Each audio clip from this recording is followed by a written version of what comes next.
Hello, everyone, and welcome back to another episode of the What the Finance podcast, where we talk to experts to help gain a greater understanding about what is happening in the world of finance, investing, and markets. So, on today's podcast, I'm happy to be hosting Doomberg, which is a group of individuals who highlight the fundamentals missing from many economic and policy decisions, specifically through Twitter and Substack.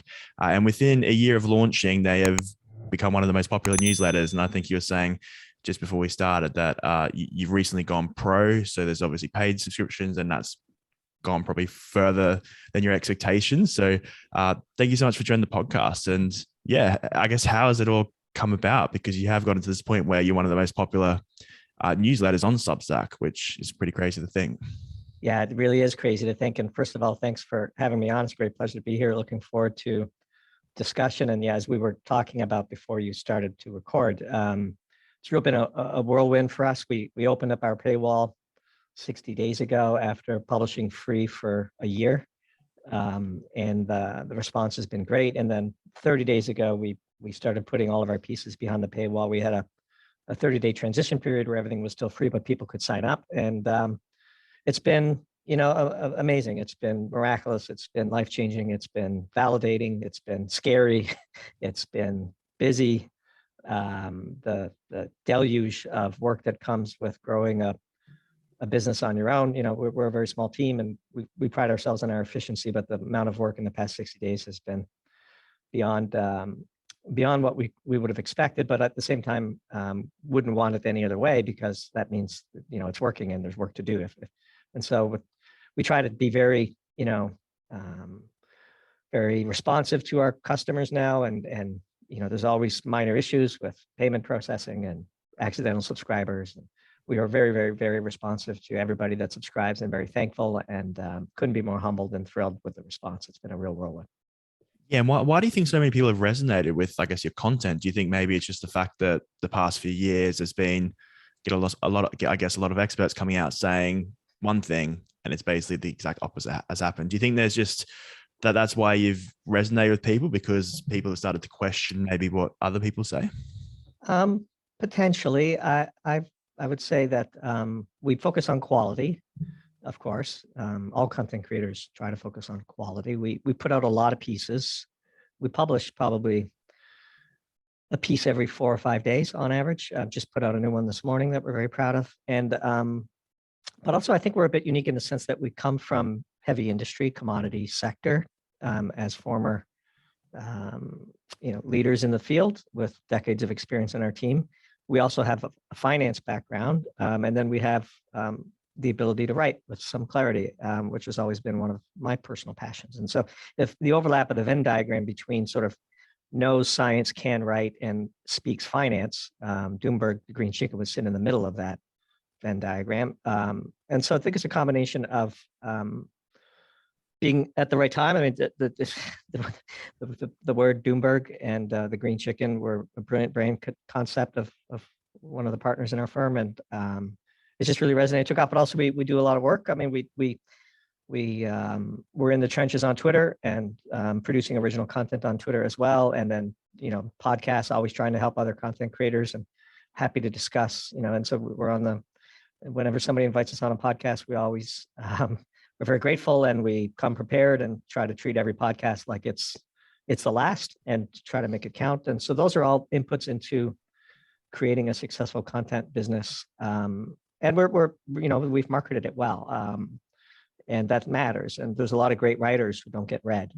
And so just writing good stuff is necessary, of course, but it's nowhere near sufficient. And one of the expressions that we have around the chicken coop is a Vince Lombardi phrase, which is find out what the price is and pay it. And so we've decided that effort shall not be rate limiting for us. And so we try to be very productive. We prioritize our time, but it's been very busy, very, very, very busy, but great. I mean, really great. Hopefully I'm coming across as extraordinarily grateful, because that is the primary feeling that now that things have slowed down just a little bit, that we've sort of allowed myself to feel. So you can finally take a small step back and actually look at what you've done over the past year, and I guess the past 60 days as well. And you mentioned that you are on quite a few other podcasts, and I was recently listening to one where you were on with Robert Bryce, and there was a really interesting quote that you said, and I think it sort of stuck with me, and it was, If you speed head on into the wall of physics, you're going to crash, and we're going to do that. We're on the irreversible course to make all the wrong decisions and let physics teach us what the true constraints are. So yeah, I thought that was a bit, probably lives up to the name of Doomberg. But I guess, can you tell us a little bit more about what are the current wrong decisions that will potentially have this horrible impact in the near future? So one of the themes that percolates through, I'd say at least 2/3 of our pieces, is this whole concept that energy is life, and that quite literally, your standard of living is defined by how much heat you get to waste. This is bounded by the laws of physics. Disorder is spontaneous. The universe is always trending towards more highly ordered states, and highly disordered states, and humans are an entirely very orderly species. And so in order to just maintain your current position, you need a steady stream of energy coming in, because the universe is always dissipating. And so the Earth is not a closed system, of course, and we are irradiated with enormous amounts of energy from the sun every day, which drives a lot of the energy that humans actually end up harnessing. But having said that, there's just no question that 85% of the global energy harnessed today by humans is in the form of fossil fuels, and it takes energy to create energy. So the way we think of, let's imagine like solar, it takes 5 years for the energy that you put into creating a solar farm to pay itself back. And so if you want to convert 1% of your energy to solar, you have to use 5% of that year's energy to do it. And so if you want to convert 5% of your grid to solar, it takes 25% of that year's energy upfront to do it. It's the same calculation as a NPV calculation in a financial model. What is a T equals 0 energy payment? And you just can't circumvent that. Like, the laws of physics will not be denied. And so if we're going to choke off supply with no plan to replace it, then people are going to die, because energy is life, and the absence of energy is death. Now, who dies and the manner in which they die they're interesting, but you cannot circumvent the fact that if you require a certain amount of energy to maintain the global standard of living that we're accustomed to, and you remove energy from that equation with no realistic plan to replace it, then you will see what we've seen, which is food riots, and wars, and so on. And so there's no circumventing, there's no perpetual energy machine. You have to think about energy as sort of the profit of the energy producers. How much energy is available for us? We could save that energy, we could spend it, we could invest it to make more energy. Currency is just overlaid on top of energy. And the objective of currency is to make our energy transactions more efficient and hopefully more equitable. But energy is the real currency, because energy is life. And so that is the key theme of our energy analysis. And we're comforted by the fact that we have the laws of physics on our side. It's not opinion. This is just can be deduced from the basic laws of physics. Do you think that will, energy connected to currencies, do you think that will be forever? Or do you think maybe once we do get to the point in the future where we are self-sustainable, I guess, on renewable energies, that it might not be at that point? But even then, there's always going to be an organizing system to allocate. I suppose in some utopia where everybody gets the average amount of energy and we all have the same standard of living, but that I would feel like that thought experiment is not super relevant to the next, say, 40 or 50 years. And so your definition of always is, on timeframes that matter. Yes, I think it will always be true. And the latest piece we just put out today, called Crazy Pills, walks through why the ruble has strengthened despite the war and the sanctions. And the ruble has strengthened because Putin has the energy. And because we're crimping supply on our end, the price of energy is going up, and Putin's funding his war machine with it. And so the solution is not to crimp Western supply, it's to overproduce and crush the price so that Putin has less profit and his energy becomes less valuable. But we're not doing that. We're doing the opposite of that, which is why we're taking crazy pills. Yeah, so you think they're almost playing into Putin's hand by increasing the price of energy. So even if they're not selling as much, they're still going to be making drastic profits. The phrase we used is they're enabling Putin. Yeah. And pointing that out is not unpatriotic or pro-Putin. It's the opposite. It's like, hey, if we think this dastardly person who has invaded a country unprovoked should be punished, then the way to punish that person is not to starve the rest of the world of his energy. It is to make his energy less valuable on a relative basis by overproducing on our side, because we saw with negative $37 oil, just how precarious the price of energy can be when we're in an oversupply situation. But our actions, whether they be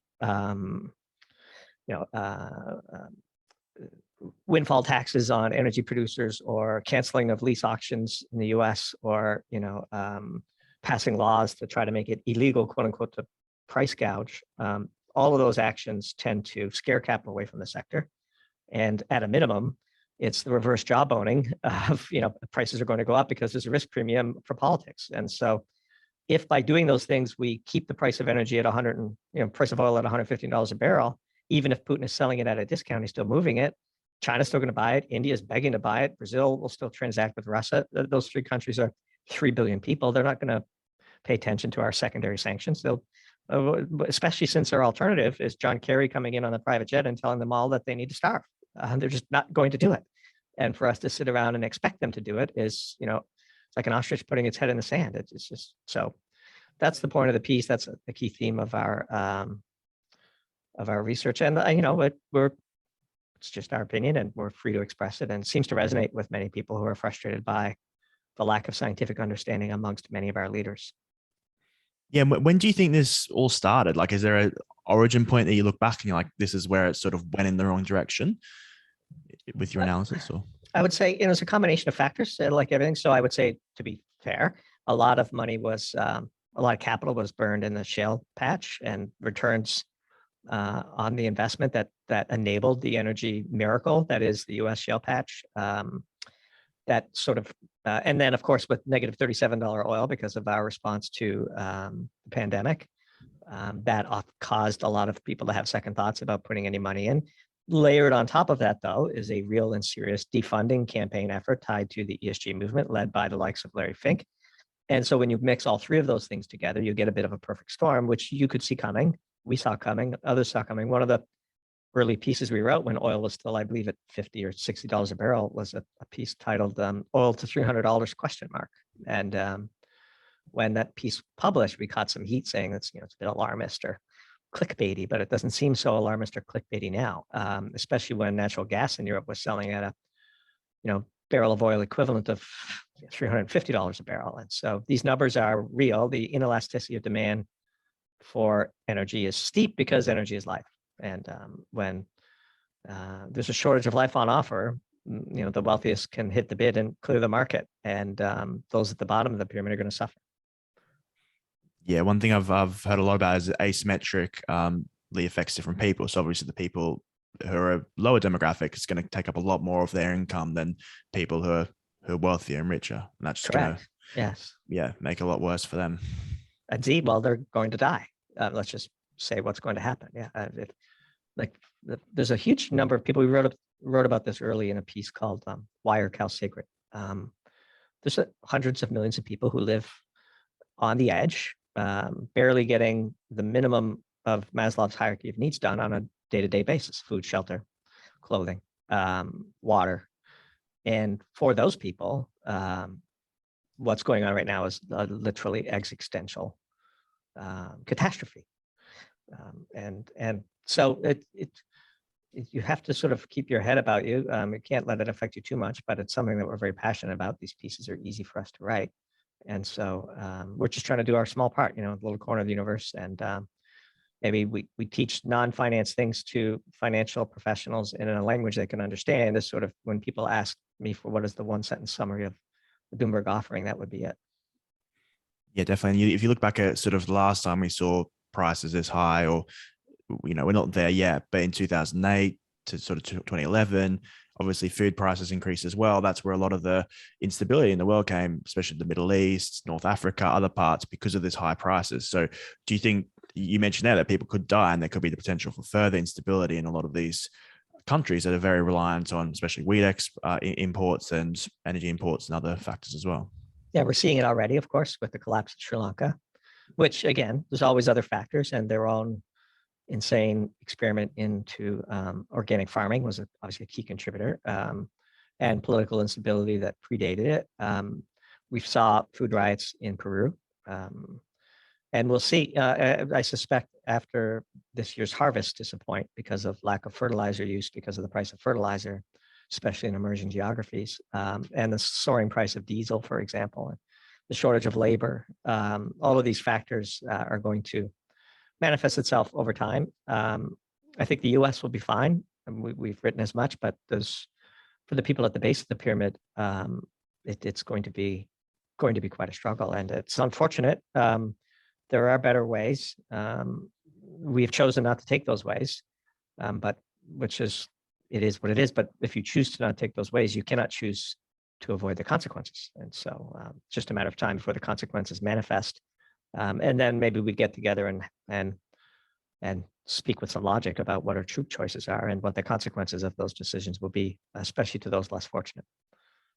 Yeah, well, I think it'll still affect the US and maybe even Europe as well. If we saw what happened in 2011, there was a massive, immigration of asylum seekers from Syria to Europe, and that can provide, instability, especially if while they are wealthy countries, can they take in, Germany did it with 1 million people, and they have struggled. And I guess, that could be the same with the US. We've seen it with Guatemala, I think there's, bad coffee harvest and the impact that has on immigration to the US as well. So I guess it could still impact these Western countries. Yeah, the impact won't be zero. It won't be as catastrophic as we're seeing when entire societies collapse, I guess is my point. But for sure, we are already feeling the impact, both in the pocketbook and politically, with $5 to $6 gas and diesel around the country. That really hurts a lot of people. There's certainly going to be suffering here. But my suspicion is that we will give stimulus to those who need it, and we will bail out any farmers should they need the support. And that will only further serve to export even more inflation around the world, because we are effectively the market clearing price in that circumstance. And just like California giving, stimulus to offset gas, well, that creates more demand for gas, and that drives the global price of gasoline higher. And so integrated across the wealthy countries, a series of such decisions will undoubtedly be made and only further exacerbate the problem until demand destruction is achieved. But, I'm looking at my screen this morning at the 3-to-1 crack spread, that doesn't seem to be any indication that demand has yet been destroyed by, oil at $115 a barrel, which is a remarkable price for as long as it's been up there. Yeah. So what is the 3-to-1 crack spread? Sorry. Yeah. So that's a proxy. We wrote about it in a piece called Grim Diesel, published last week. If you take 3 barrels of oil, you can refine it into 2 barrels of gasoline and 1 barrel of diesel. That's a rule of thumb, of course. It's far more complex than that. And so there's a standard calculation in the industry that is a very good approximation for the profitability of refiners. And you basically take, the price of gas and the price of diesel, multiply it by 42, because there's that many gallons in a barrel. Then you take those numbers, multiply gas by 2, diesel is 1, you add them up, and then you subtract 3 times the price of oil from it. And then you divide by 3, and you get basically the profitability of a barrel of oil. So you basically take the products, 2 barrels of diesel, 1 barrel of gasoline, value that. You take the input, 3 barrels of oil, you value that, you subtract the 2, and then divide by 3 to get the profitability per barrel. Historically, that number has ranged between $15 to $20. And today, as we're talking, it's at 54, which is almost at its all-time high that it reached in mid-May. And that's telling you that the demand for diesel and gasoline is such that refiners can afford to pay much more for oil than they're currently paying and still achieve historical margins. And so for us, when we look at what are the sort of canaries in the coal mine leading indicators of potential demand destruction, it's hard to say that we have demand destruction when refineries 3-to-1 crack spreads are at $55 a barrel. And if you divide 55 by 115, that gives you their gross margin, which is historic. And so this is a real concern. Of course, we read in the paper about diesel shortages, and I guess we read on our screens now, dating how old I am. We read about diesel shortages, and but we're just getting into the driving season. I mean, the storage levels are scary when you consider the seasonality of it. We put a chart in that piece of the diesel storage in the Northeast in Pad 1, and it's never been this low, and we're just getting into the peak demand season, and it's pretty scary. And all this, of course, flows from the energy crisis in Europe. And so we tie it all back together in that piece, but it's pretty scary times, and demand won't be destroyed until the crack spread collapses back to historical norms. And so until then, as long as we're seeing them up here, then I don't know about you, but I was out over the holiday weekend here in the US, and it was hard to get access to the pump. There were so many people on the roads. I think after a couple of years of being cooped up in their homes, people want to get out and travel again. And they were heading again, like I said on the podcast with Robert Bryce. We're heading we're full steam ahead towards the brick wall of physics. Like there's not having underinvested in oil for the three reasons we talked about earlier. That reality is going to be laid bare here pretty soon, if it isn't already. I mean, again, if at $115 gas and the economy slowing down, which several indicators seem to be consistent with, it's remarkable how well energy has held up compared to the rest of the market. Yeah, it is fascinating how, it's the same I'm in the UK, and I think we have the Queen Jubilee sort of holiday this weekend, 4 days. And it's the same over here. It's like you hear all this doom and gloom, I guess, in finance investing as well as in, the news, but you aren't actually seeing that in consumption. People are still doing what they've always done. People might be still struggling, but there's still a lot of people who are still doing well. So I guess marginal buyers are there. Yeah. I mean, yeah. So, and don't forget the rest of the world would like to join us in our standard of living. And so as the emerging economies emerge and the size of their middle class grows, and, when a country climbs the socioeconomic ladder, the size of the global population of sort of middle class grows much higher than sort of you might expect. And so, and there's, again, 3 billion people in China, India, and Brazil alone, many of whom would happily trade positions with you and I. So there's a human desire for a higher standard of living, period. All humans everywhere want an ever increasing standard of living. It's almost insatiable. That's axiom number one. Axiom number two, energy is life. And so in order to have a higher standard of living, you're effectively imposing order on your local environment, and to do so requires the wasting of heat. Back to the laws of physics. And so since everyone everywhere wants a higher standard of living, and that means we have a literally insatiable demand for energy smashed up against shortages, and you get crisis. And so we're at that pre-crisis stage. Now, the way demand gets destroyed is the economy collapses, and we go into a deep recession / depression. And so I don't suspect that the price of oil will stay where it is indefinitely, but the consequences of that demand destruction are going to be a violent recession. So just a matter of when. Yeah, and it seems like a lot of the actions that politicians have been making are very short-sighted in trying to reduce the price. Now, in the US, we've seen they've released the storage. I think it was 300 million barrels. In the UK, they've done we mentioned before, it's like windfall tax, in EU, and I think UK as well, they've sort of banned Russian oil and most other countries. So do you think these short-term decisions are really just exacerbating the issue and are maybe turning into a spiraling issue that will be really hard to resolve? Yeah, well, alternatively, they are accelerating the point at which society will demand resolution via revolution in some cases, either politically or violently. I suspect, people will only tolerate so much. And so the classic cycle is when governments get something as fundamental as energy wrong, the governments don't last.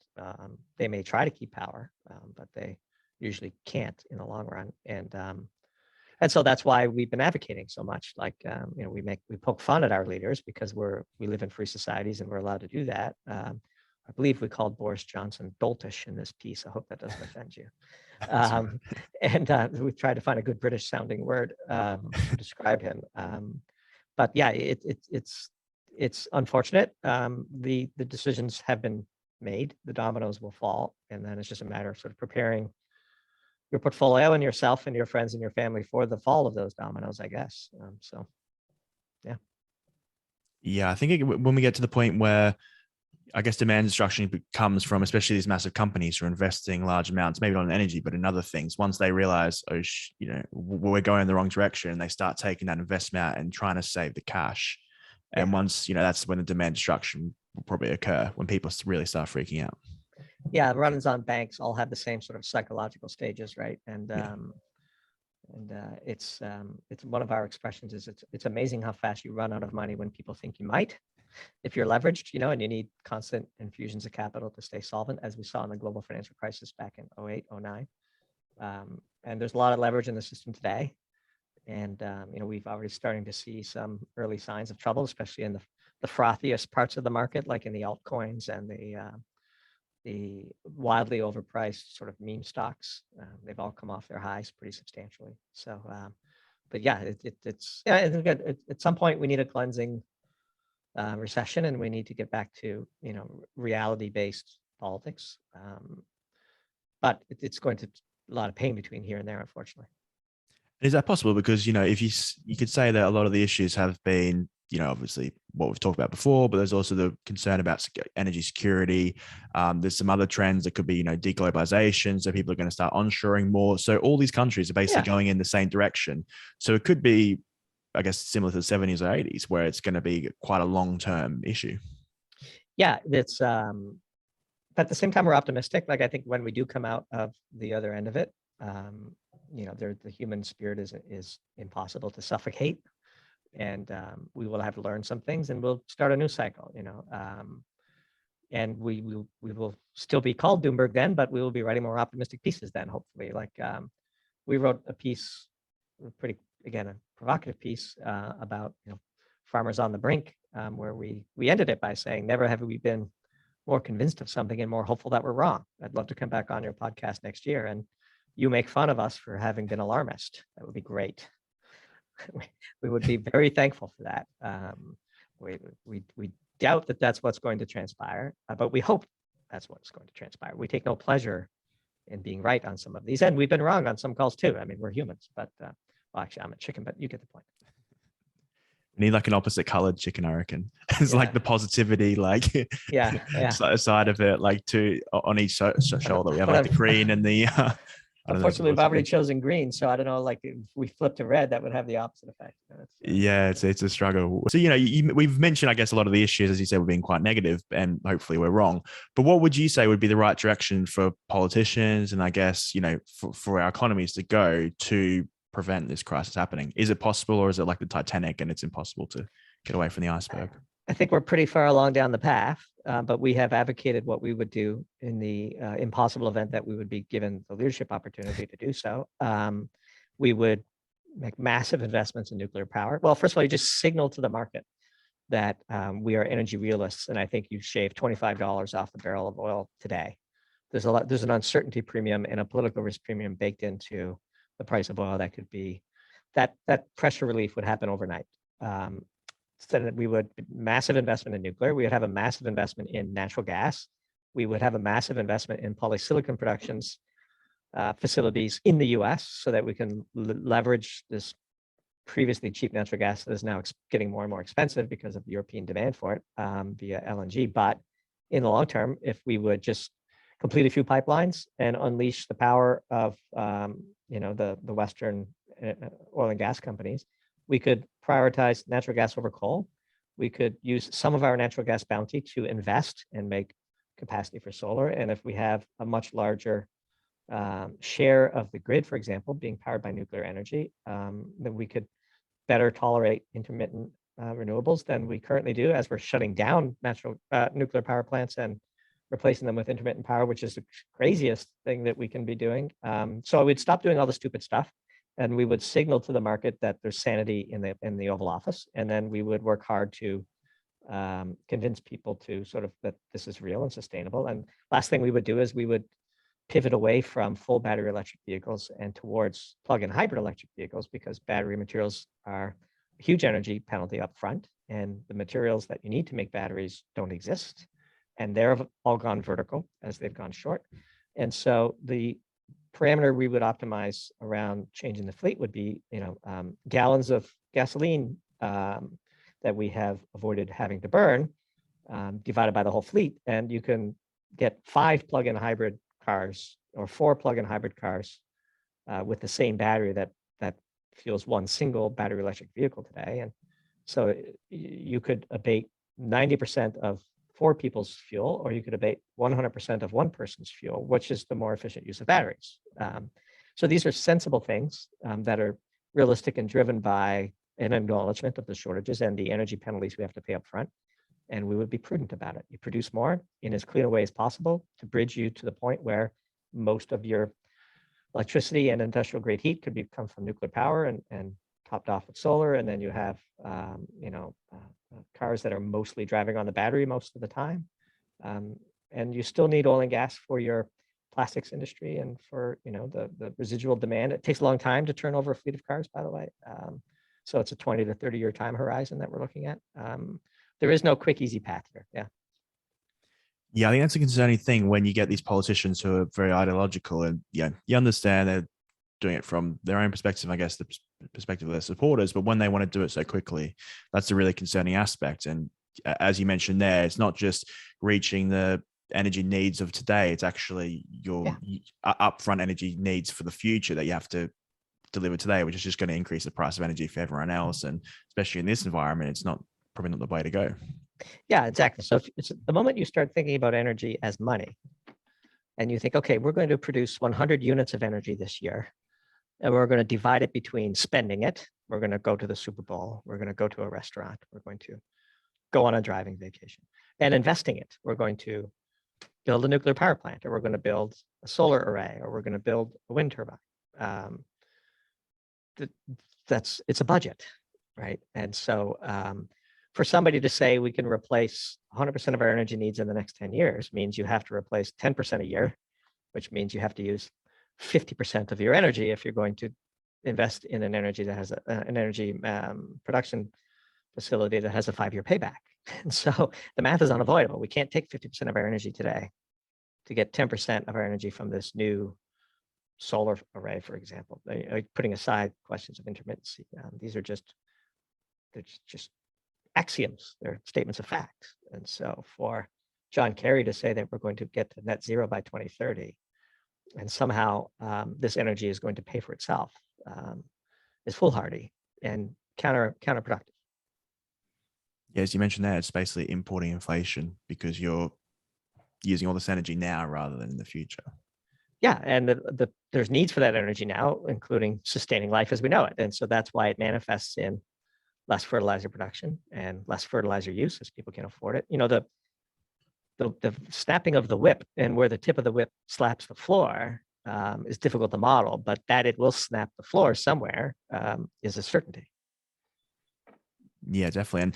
And, I know for me, one concern that I've always had, as you mentioned there, with intermittent energy production, so wind, obviously solar panels and stuff, is, as you mentioned, there's just not enough of the actual products that we need to store it in these batteries. So you think about, need for, I guess, copper, lithium, cobalt, nickel, all those products. There's actually not enough to, store all the energy that we would ever require.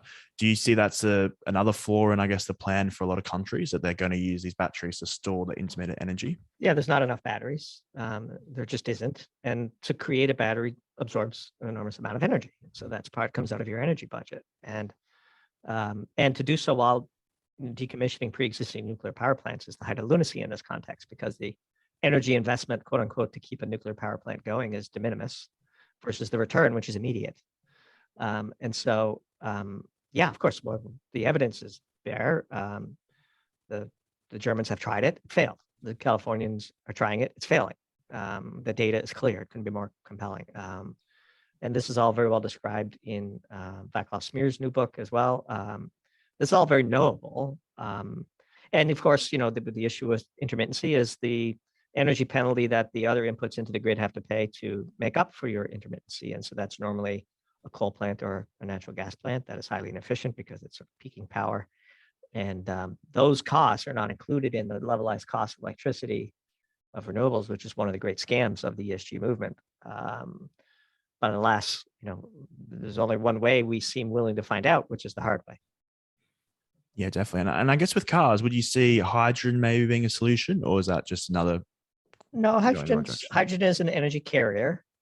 And we wrote a piece once called What If Electricity Were Free, where we made the prediction that we would actually convert the fleet to hydrogen combustion engines. You would burn hydrogen in the same way that we burn gasoline today, but instead, of course, of producing CO2 and water, we would just produce water. And that technology exists. It's a solved problem. Toyota in particular has some pretty impressive vehicles. And so in lieu of sort of fuel cells, which require an enormous amount of precious metals in the fuel cell to convert that hydrogen into electricity, we would burn it in an internal combustion engine. And so the only real question then for hydrogen is, we know how to deploy it. It would actually, you could probably retrofit many existing internal combustion engine cars. The question is, where does the energy come from to make the hydrogen in the first place? Water is a thermodynamic sink, and you get, half as much energy as you put into it when you burn it, if you're lucky. And so the energy you have to put in to make it and transport it has to come from somewhere. Thermodynamics dictates it. And so if you had massive, nuclear power facilities where you use them to run electrolyzers and you made an enormous amount of hydrogen, we could certainly use it. Storage and use of it in a way that is convenient and as similar as one could imagine to running a standard gasoline or diesel car, that's all solved. And so the only real issue is back to, price of energy. So hydrogen is an energy carrier. It's not a source of energy. It must be created from other energy before we could use it. Yeah, it's so easy to forget that you actually need that input of energy first to basically do anything, to produce anything, to create anything, to provide anything. So that's, either you use it now and create something, or you basically. This is the, we have a pro tier where we give a monthly webinar, and the first one was on this, life, energy, and currency, and we walk through this logic with people, and so you could compare the energy decision of building a battery versus building a solar array, and solar array is better because it actually produces energy, whereas a battery is just a carrier. Or shutting down a nuclear power plant versus building a new one. It's much better to keep an existing one going than to build a new one from an energy perspective, because you have a lot of T=0 energy payments to make when you make a new power plant. But the energy return on energy invested in nuclear is fabulous. And so once you do have those investments made, they last for decades. And so these are all, once you see them and once you see the world in that way, it's hard to unsee it, of course. Yeah. Yeah, definitely. And you mentioned previously about if you were to sort of be a leader and you'd just give the market confidence, saying that you're going to do a practical energy solution, and that would probably reduce the price by $20, $25 a barrel.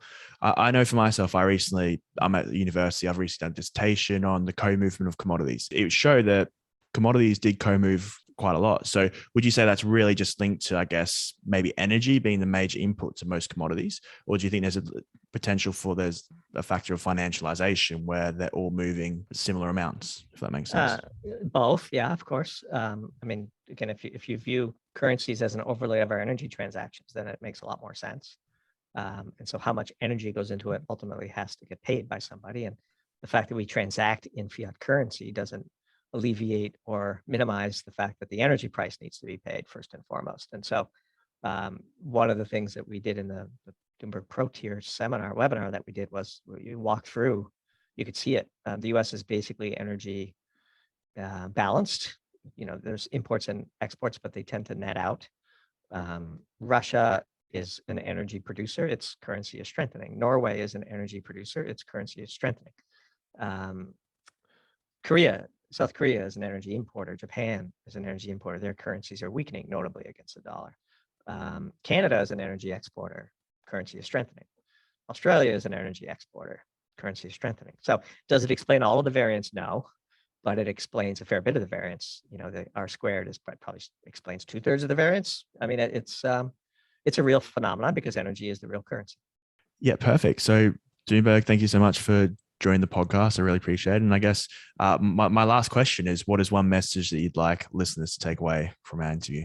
Oh, for sure. It's that they should go to doomberg.substack.com and subscribe immediately, because it is the best value for money on Substack. I kid, of course, but I really do appreciate the opportunity to speak with you. And the real message would be, of course, energy is life. And start looking at the world through that lens, and then the political decisions will either make more or less sense, but at least you can then prepare yourself accordingly and spend your own energy budget with a little wisdom. But mostly we just have the time of our life doing this. And, again, it's great to be on your show, and I really appreciate it. Yeah, no problem. And, you're obviously resonating with people since so many people are subscribed and have been following along. So the best places, I know you're on Twitter and Substack. Are those the best places to find you? Substack, doomberg.substack.com. And then on Twitter, we are at Doomberg T. T is in team. Somebody is squatting on the Doomberg name, unfortunately, but it is what it is. We got a pretty good handle. Yeah, so we're almost at I think 95,000 followers on Twitter, and so it's been great. And we produce a lot of original content on Twitter. Twitter is not a distribution channel for our writing. It is a separate place where we create content for free, and occasionally remind people that there's more content over on the Substack channel. But predominantly, our objective with Twitter is to produce original content and interact with people. We probably tweet 15 or 20 times a day, very active, and that's a great platform. It's very toxic as well, but we try to sort of rise above that and have a good time with it. Yeah, definitely. I think with how the market's going at the moment, especially commodities, 2 articles almost isn't enough. You need to be able to post more, and there's always stuff happening every day, isn't there? Indeed. Awesome. Yeah, perfect. Awesome. I'll put all that in the description below, but Doomberg, thanks again. Thank you. Thank you so much for listening. And if you enjoyed the episode, please subscribe and click the bell icon so you are notified when new podcasts are released. I hope you're leaving with some great value about investing, trading, and finance. See you on the next show.